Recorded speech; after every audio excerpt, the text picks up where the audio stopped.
Hi, my name's JD from Studio 2105 and welcome to another direct access video.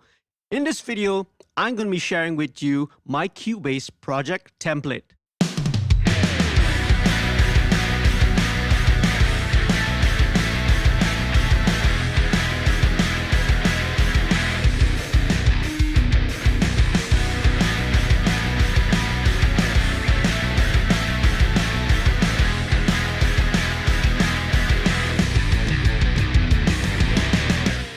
When it comes to any sort of audio or music production work in the studio, there are two words that come to my mind: workflow and efficiency. Workflow to me is the process or processes that you put in place in order to achieve the tasks that need to be done. A workflow helps you to get started from the beginning and helps you finish right at the end. Not only does it help you get from the start to the end, but also in between, you're able to navigate through all the different steps and different tasks that are involved and without missing out anything important. So it's very, very important. It's not only about the start or the end result, but it's also how you get there. Efficiency is very simple. It's about getting as much work done in as short a time as possible without compromising the quality, of course. You want to have things such as your channels, your tracks all laid out properly. You want your input, you want your output, and all the routings in between to be already set. Your group buses, your subgroups, your effects. You want all your plugins that are most frequently used, most regularly used to be ready. You don't want to be going to all the plugin menus, searching for all those plugins and having to instantiate and activate them every single time you open a project. A quick side note related to workflow and efficiency. I am running on a dual monitor setup. That means I have a screen on one side that displays my project and editor windows and another screen which displays my mix console windows. Having a dual monitor setup like this, right, really helps to speed up my workflow and efficiency. So I do encourage that if it's possible, you can invest in getting a dual monitor setup. Okay, so let's take a look at my project template. I'm using Cubase Pro 10. So obviously, if you are using a different DAW, some of the techniques and some of the methods here may not apply. But however, the concept, the thought processes, and the ideas behind setting up a project template is the same. So hopefully you'll be able to benefit by watching this video. All right, let me walk you through what I have in my project window. First thing first, right on top, I have my mix deliverables. So what are these? These are ultimately the final files which are going to be delivered to the artist or to the client.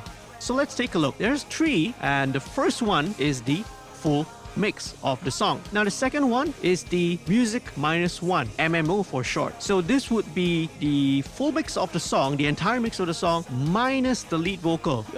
You have your backing vocals, any sort of doubles, maybe some ad-libs. This is what constitute a -1 track. So the third one would be an instrumental only mix. So this one would be purely instruments. So no lead vocal, no backing vocals of any sort. Now there's actually a fourth deliverable that I do, but I usually do this using an offline export. The fourth one I do is actually a vocal stem. This would be a stereo mix of only the vocals. And depending on the client, I would usually deliver one with the effects. That means you have your whatever reverbs or delays. And another one, I will turn off all the effects so that I have a purely dry vocal stem mix. Why do I have these here in my project window, you might be wondering. So I actually use a hybrid of a digital and analog mixing process. So I mix in the box.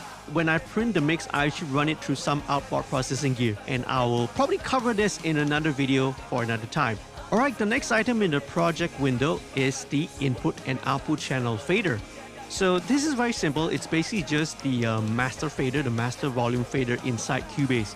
What I have in here in the inserts are two plugins. The first one is a very useful plugin, especially in the recent times that we're living in, right? This is the Audio Movers Listen To plugin.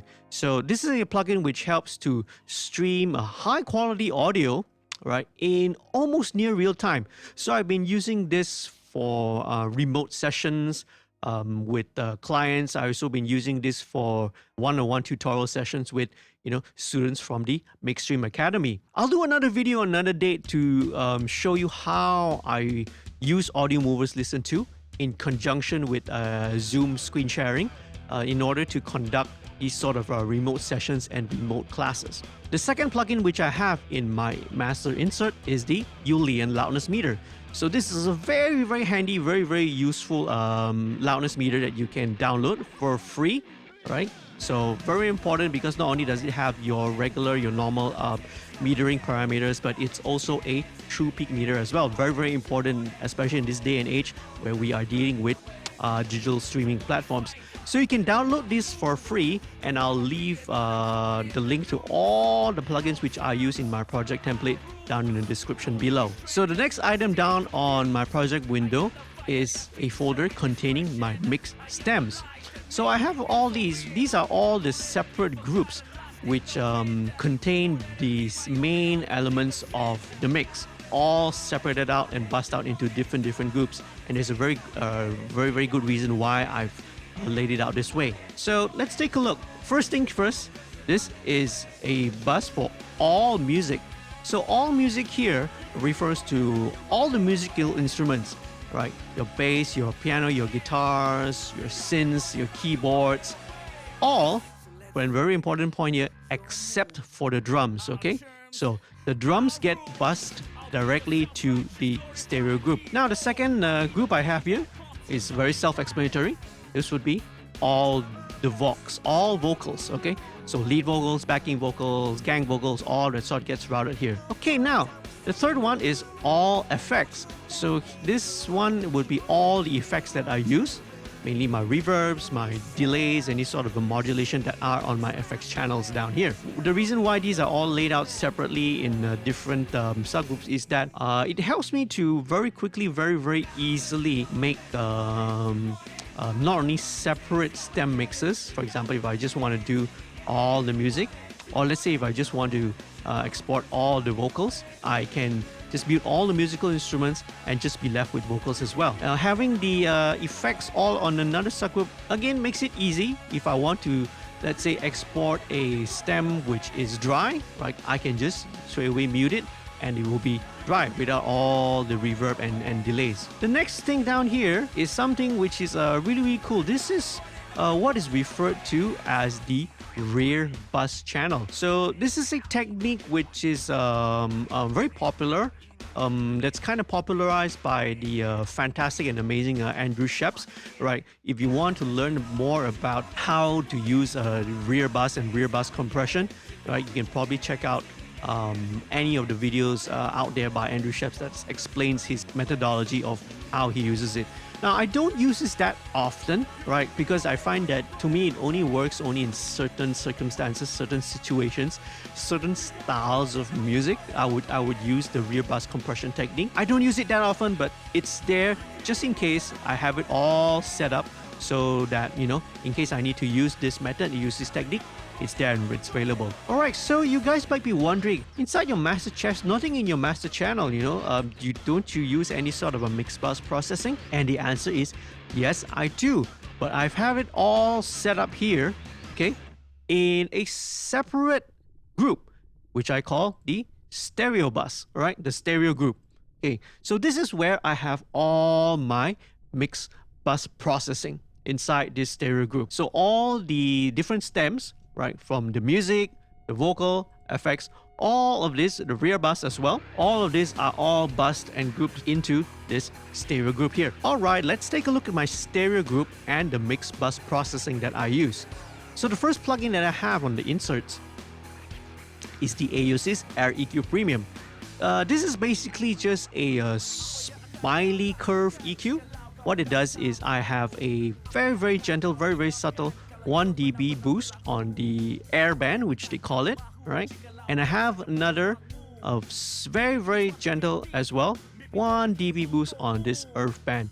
Okay, so this is what it basically does, a very gentle, very subtle EQ. The next plugin down the line is Waves C4 multiband compressor. So what this does is that it splits the audio of the song of the mix into 4 separate bands. right? You have basically your lows, your low mids, your high mids, and your highs. I'm using a preset called the multi-opto mastering, which is a very gentle compression. So what it does is that it's just making sure that none of these frequency bands would poke out too much in the mix. This is just going to massage the mix by the very smallest amount as possible. So just moving ever so slightly. So the next thing I have is an instance of TDR Nova. Many of you who watch my live streams would know how much I love this plugin. It's very popular, and the standard edition of the TDR Nova is readily available for free. Now, I don't use this during my mixes, but it's there in case sometimes if I need to use another instance of a dynamic EQ, right? I just have it there in case. 99% of the time when I'm recording or when I'm mixing, this is not active, but it's just there in my project template just in case. So the next thing in the stereo bus is an instance of the Slate Digital virtual bus compressors. All right, so what I have here, I've set up in series, are actually the 3 different models of the virtual bus compressors that they have. Okay, the one on top here is the FG Gray, which is an emulation of the SSL bus compressor. The FG Red is basically an emulation of the Focusrite Red compressor, and the FG Mu here emulates a variable mu compressor, be it a Fairchild or maybe a Manly Vari-Mu compressor. So each of these has different characteristics. I've had different settings and ratio settings for each of these because I want to draw out the different characteristics and the different color that each of these bus compressors impart. So I have this in series because what I do when I mix is that I set my threshold so that each of these compressors just do very little compression, right? So instead of having one stereo bus compressor that's doing like 3-4 dB of compression, right, on the stereo bus on the entire mix, I have all of these just do very little. Each of them, usually when I set the compression settings on this, usually it's never more than 1 dB of gain reduction, right? Not more than 1 dB of compression. And sometimes, depending on the source material or depending on the mix, I will sometimes adjust the high pass filter on typically the FG Gray, the first one, because the FG Gray is the one that's the most grabby. It's the one that's kind of the most aggressive compressor of the 3 that I have in here. So sometimes I will play around with the high pass filter. If there's some mixes or some songs which are which I feel that it's kind of choking the low end a bit too much, I will use the high pass filter to ease off on the compressor. Okay, the next thing I have is an instance of Slate Digital's virtual mix rack, and I've got a whole chain of plugins here. So the first thing I have here is the Custom Series Lift EQ. This is very similar to a Pultec EQ, right? It's akin to that. But what it does, again, very similar to what I have with the AOSys EQ, it's again a very subtle, very gentle boost at a presence boost and a boost at the low end. So what I have here on the high lift, right? I have it on the present setting instead of silky. So this is a very gentle at 1. Okay, so these are not dB values, by the way. On the Custom Series Lift EQ, these are not dB values. So this is actually just a value on the scale. So this is actually a lot less than 1 dB. It's very subtle. Same thing I have here on the low band, the low lift band. Again, this is super subtle. I only have it at 0.5. So the next thing I have here is a Slate Digital's Revival. So Revival is a sort of it's like an oral exciter, okay? So it's using combination of like harmonic distortion, oral excitement in order to add back, a little bit of high end, a little bit of exciteness. It helps to bring a life back into the audio, into the mix. Now, again, 95, 90%, 90, 95% of the time, I don't use this as well. Right, so but again, it's there if I need to use it, if there's ever a situation where I feel like I need to. So the next thing, moving on, the next plugin that I have here is a really cool plugin called the FG Bomber. So FG Bomber is a very cool dynamics processor. It's like a combination of compressor, it's an expander, it's like a parallel processor at the same time. It's really cool at what it does. Okay, next thing that you can see here, this is trimmer. So this is basically just a volume trim plugin. Very handy, very useful in certain situations. It's transparent, so it does not affect the audio at all. And the last thing I have is an instance of Slate Digital's virtual Mixbuss. So again, if you've been watching my weekly live streams, I always explain why and how we emulate the signal flow within an analog environment. And what I have here is the USA setting, which is my favorite setting. The USA here refers to the US API. Again, I'll probably do another video, a separate video, sort of explaining how to use all these analog console and tape emulation plugins. This little green bar here, this is actually the pre or post fader slot. So if you see everything that's above here, these are all pre-fader, and everything below, these are all post fader, and this is very important. Right, so the next thing I have in the stereo bus processing chain is an instance of the BX saturator. So again, this is more of a creative and more of an experimental plugin. So this is a very cool saturator in the sense that, you know, you can saturate, you can sort of tune and dial in the bandwidth of where you want to apply the saturation. You know, you have your mids, you have your lows. You can set the different crossover frequencies in which the saturator acts.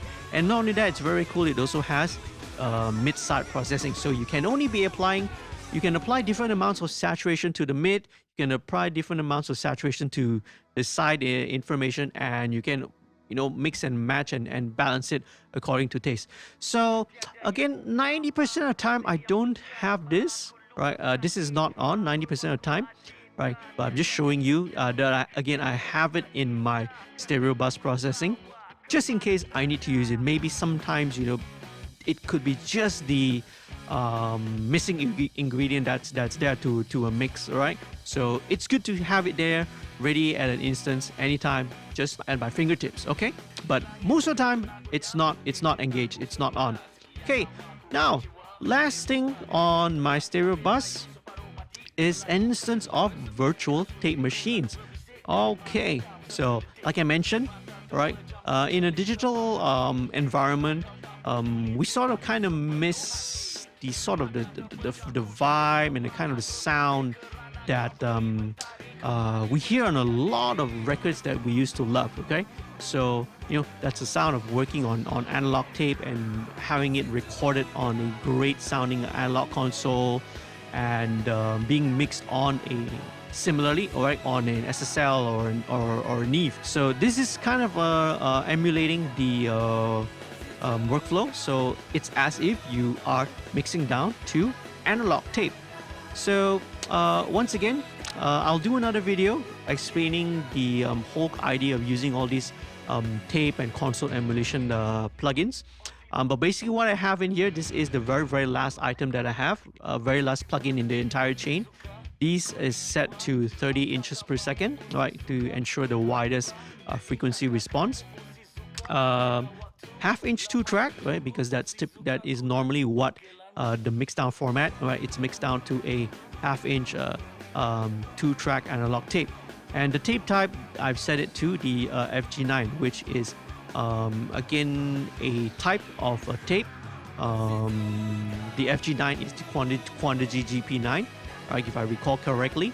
And this kind of has a much more wider frequency response. Okay, so that's what we want, and that's what I want to use as part of my stereo bus processing. All right, moving on to the next item down in my project window are the group tracks. So I set up around 16 group tracks, but you can always set up either less or more. I find that kind of 16 is the amount that I use, right? So that I can bus different groups of instruments into these groups and process or treat them separately. Okay, you can see that the majority of the group tracks here are allocated to the drums, right? Almost half of them, right?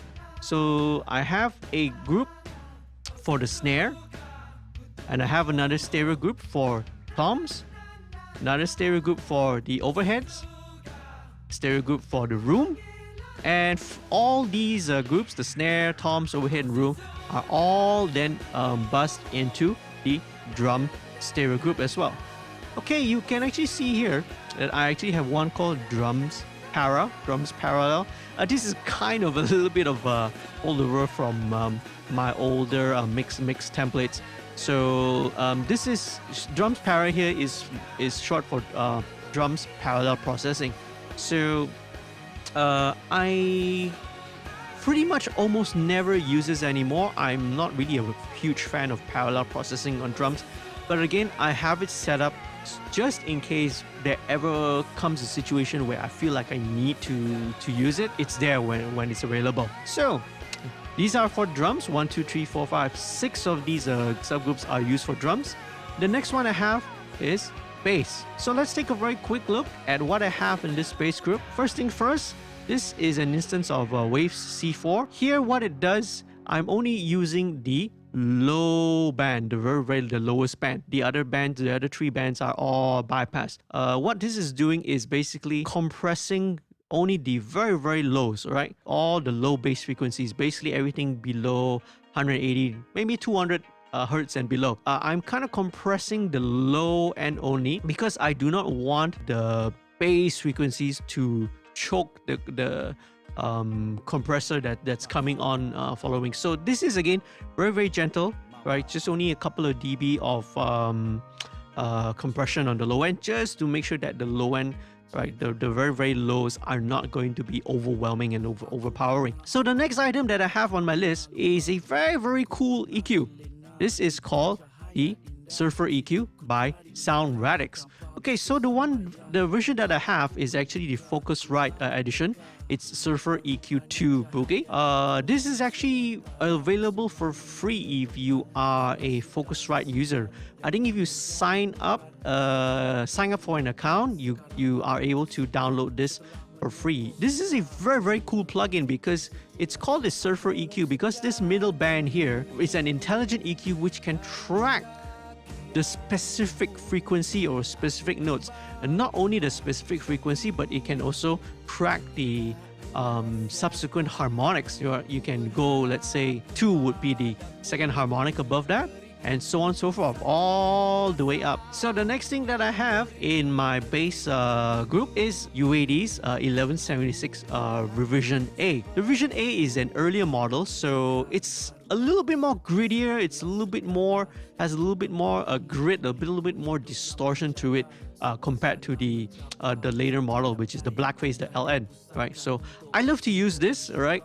Because for me it helps to add a bit of character and a little bit of grit to the bass. Okay, next thing that I have is Waves Bass Rider. So again, this is another one of those very cool intelligent plugins. So basically this is, imagine you have a guy, someone, or a girl, and that person has got superhuman ability to react to all the different level changes and to react super quickly and super fast in a very transparent way.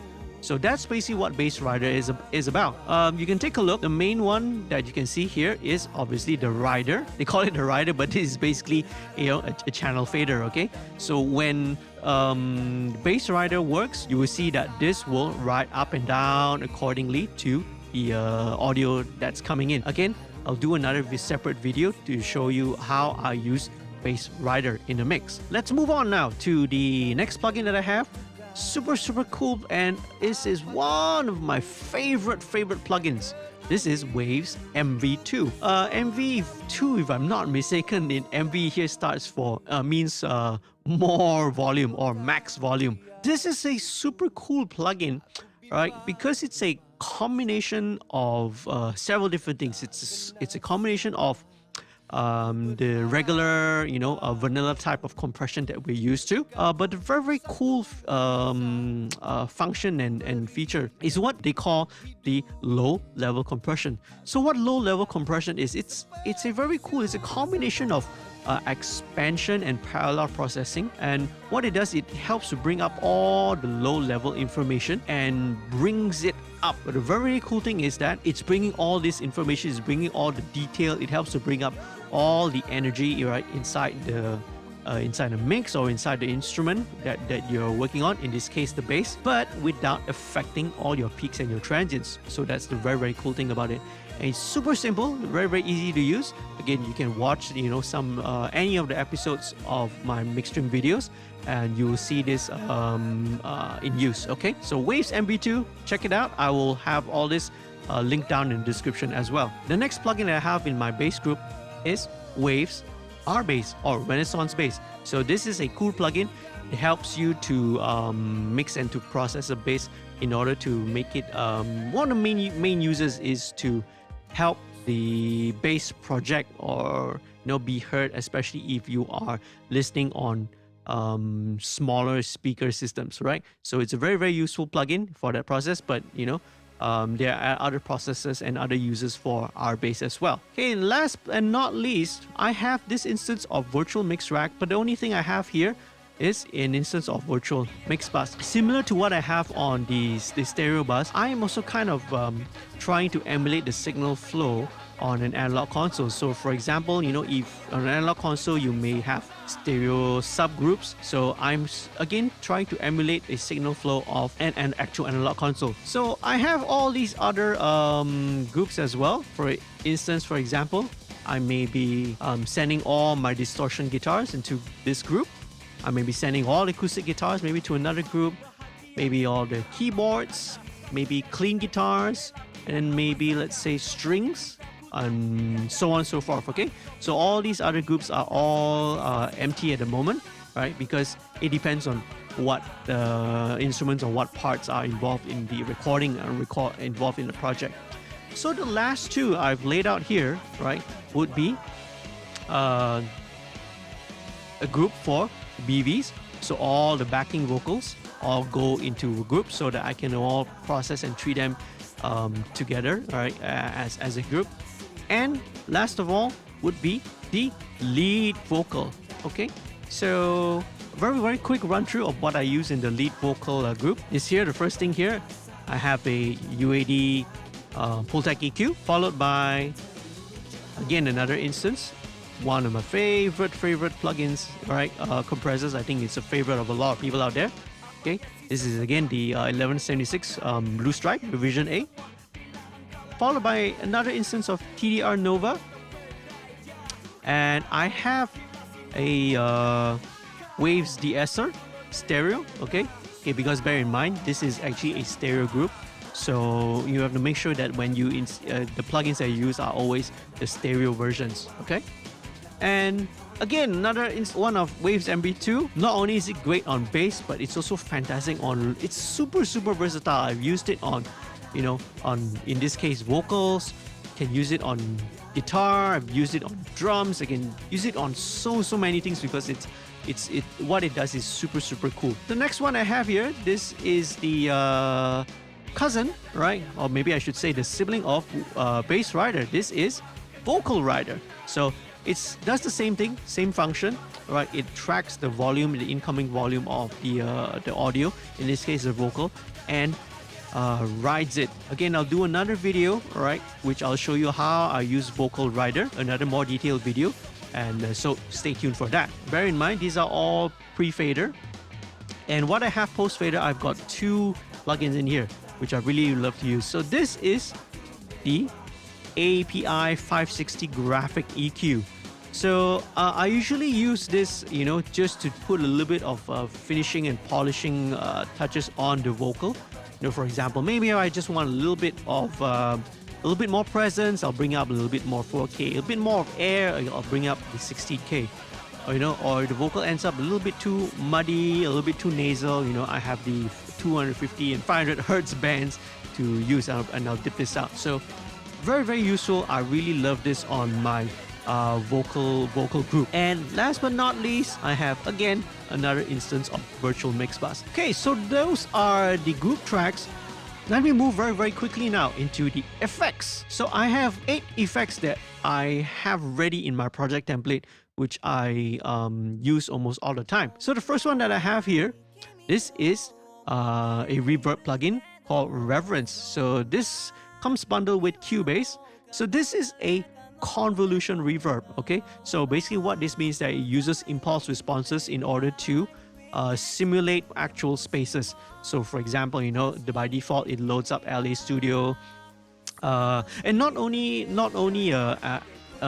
spaces, but it can also load up impulse responses of specific effects units. So for example, you know, maybe let's say a Lexicon 480 or TC Electronic 6000 and Eventide effects unit, or Yamaha SPX 990. Again, I'll do another video to show you how I employ these convolution reverbs. Okay, so the next plugin that I have is an instance of the UAD EMT 140 plate reverb. So this plate reverb, I love to use it for vocals, right? So most of my vocal reverbs actually will go to the EMT 140. Okay, the next effect that I have here, this is a Waves SuperTap. SuperTap is actually a delay. It's a delay plugin, but the way that I use it and I employ it inside my project template is I'm using it as a room simulator. So what I have is I've set it to a very incredibly short delay time with no feedback at all, because you don't want it to feedback. So what this is actually doing, it's emulating the sound of a very nice, very expensive sounding live room. I have rolled off all the frequencies above 1.5K. I use this a lot on vocals, but in fact I can use it on practically anything if I want to, or if I want to make it sound like it's sitting inside a nice sounding room. So you can also use a very short reverb. You can also use other plugins to achieve the same effect, but in this case I'm using SuperTap delay. Now the next item that I use here is Waves Doubler. So Doubler, it's basically used to create, let's say, stereo enhancing doubling effects for vocals. All right, well, actually you can use it for basically anything. And what I do in here is I actually use it for something which I call the vocal thickening trick. Again, I'll do another separate video on the vocal thickening trick to show you how I actually use it. You can also tune into any of the MixStream videos. You will see how I use the vocal thickening trick in conjunction with the doubler plugin. Moving on, I have a couple of delays. So the first one here I have is a mono delay. So what I use is Brainworks delay. So I usually have it set at about 8 notes. And depending on the tempo of the song, maybe sometimes I would need to switch it to 16th or quarter notes. But most of the time it's usually set at 8-note mono delays. The next thing I have is another delay, and this time it's a stereo delay. So this is also using a BX delay, and I have it at a much slower delay time.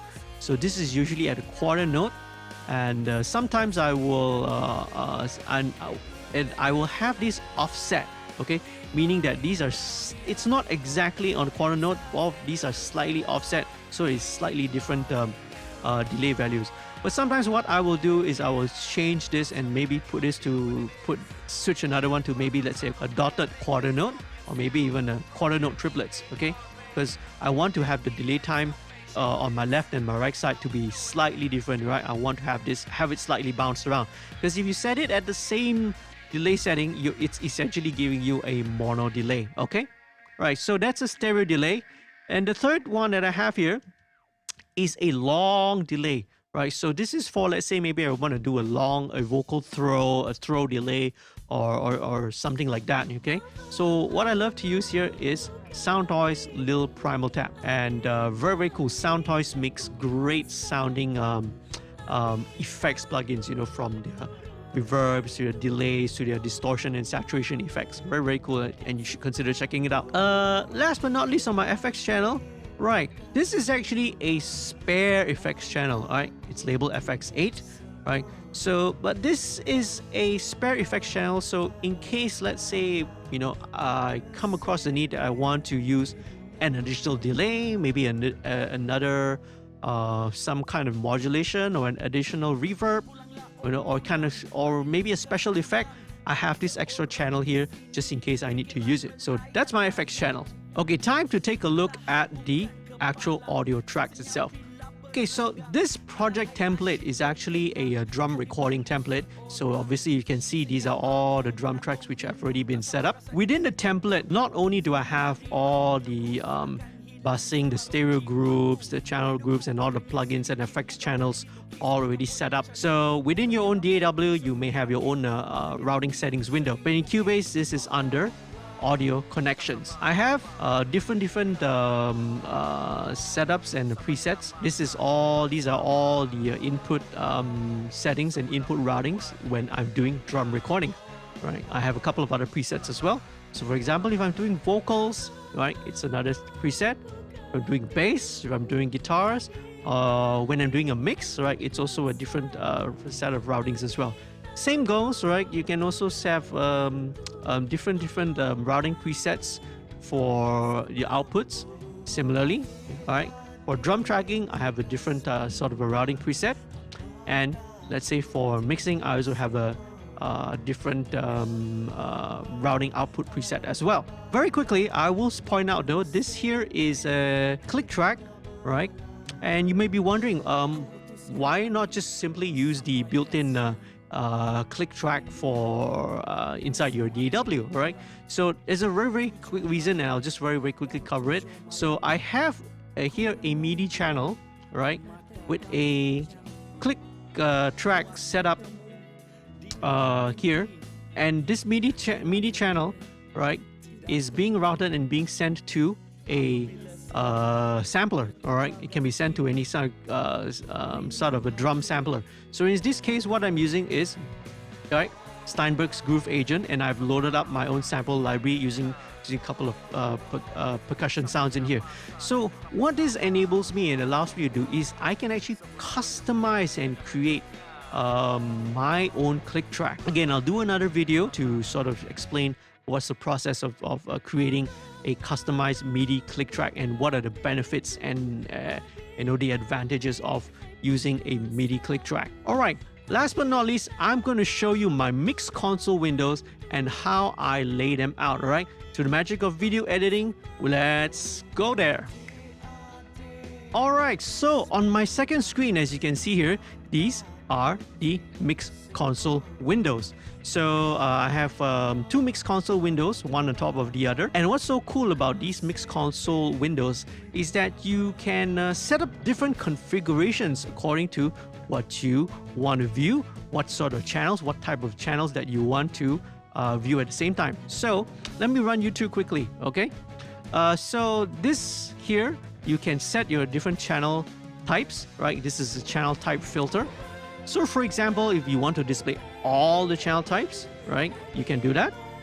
If you want to see only input channels, or whether you just want to see audio channels, instrument channels, etc., all the way down here, you can set the filter types so they will only display these certain types of channels. So how have I set up my mix console configurations? So usually for the bottom mix console window, I like to have what I call the active audio. Okay, so I'll have different configurations out here, but the one that I use down here for my bottom mix console, and pretty much 99.9% of the time it's gonna be at the active audio configuration. So as the name implies, these are all the active audio channels and audio tracks that are being used. So as you can see here, these are, again, the first three are my mix deliverables, which I mentioned earlier on: full mix, music -1, the instrumental, then followed by all the active audio tracks. In this case, that I have set up all here, right? Kicked all the various channels and tracks for the drums. Kick in, kick out, snare, hi-hat, toms, cymbals, overheads, and room mics. Okay, so we can also go in here and take a look at how, as I mentioned, how I actually route and subgroup very quickly. So for example, right, all the kicks are directly routed to the drums group. All the snare tracks are all routed to the snare group. All the hi-hat is, again, hi-hat is routed to drums. Each of the toms are routed to the toms group, and so on and so forth. All right, overhead goes into the overhead group. All the room mics all go into the room group. Okay, so the next configuration which I want to show you would be active groups. So all the groups which I mentioned just now. Okay, so snare goes into the snare group. Okay, toms all go into the tom group. Overhead goes into overhead, and so on and so forth. So these are all the groups which I mentioned just now. All right. So this includes the mix stems, all music, all vocals, all effects that which are down here, and here these are all the 16 instrumental groups which I explained earlier. Right. The drums, the bass, the different instruments, backing vocals, and lead vocal group. Right. So that's how it's all laid out. So when I'm mixing, very often these are kind of the two main windows which I go. Mix console windows which I kind of go back and forth between these two, right? The active audio and also the active groups. All right, so the next thing I have, right, the next configuration would be the MIDI or VST instrument. Okay, so in this case, right, I only have one. This is the MIDI click track which I explained earlier. So usually in, let's say when I'm in writing or arrangement mode on recording process and I'm using some VST instruments or using some MIDI tracks, this helps me to easily navigate and just, you know, look at the VST instruments, for example. And the next one I have would be the FX channels. So as I explained earlier, my reverbs, my SuperTap, the doubler, the various delays that I have, and also the spare effect channel. All right, last but not least, right, would be the active inputs and outputs. So you can see in this case, if I'm doing a drum recording, these are all the active inputs that I'm using from the different mics that I'm employing. And then on the right hand side, you can see these are all the outputs as well. So let's say if I'm doing a mix project, if I'm mixing only, right, let me switch it very quickly on the other screen. So let's say if I pull up the input preset for just mixing, this will be what you get, right? So this would be the inputs, and this would be the the master output. All right, that brings us to the conclusion of my Cubase project template video. I hope you found the information in here useful, helpful, and informative. You take back the information and the knowledge and the concepts, the ideas and the thought process that go behind setting up a project template, and perhaps you can create your own project template of your own. But if you're a Cubase user, right, and you would like to download my project template, you can do so. I'm going to leave a link down in the description, right? So you can download it, you can either use it or you can tweak it, you know, according to your needs, right? Obviously, you know, some of the plugins are going to be different, so you probably need to tweak the project template, or you just use it as a starting point to create your own project template. As usual, if you have any questions or comments, please leave them down below. I would really love to hear from you guys out there. If you found the video useful, if you found it informative, please do leave a like, share it with your friends, and do click subscribe, and remember to click on the notification bell so that you will be notified every time I update a new video. Do consider as well to sign up to become a patron. You can do so by going to this website below, www.patreon.com/studio2105. Doing so, signing up to become a patron would really help support the channel. It'll help me to continue creating and making content like this. I really appreciate it. Do consider heading down, subscribe, and become a patron today. All right. Till next time, I'll see you guys in another video. Take care. Goodbye.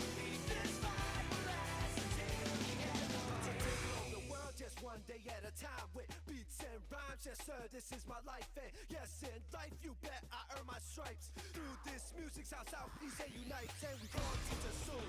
루언 부어간다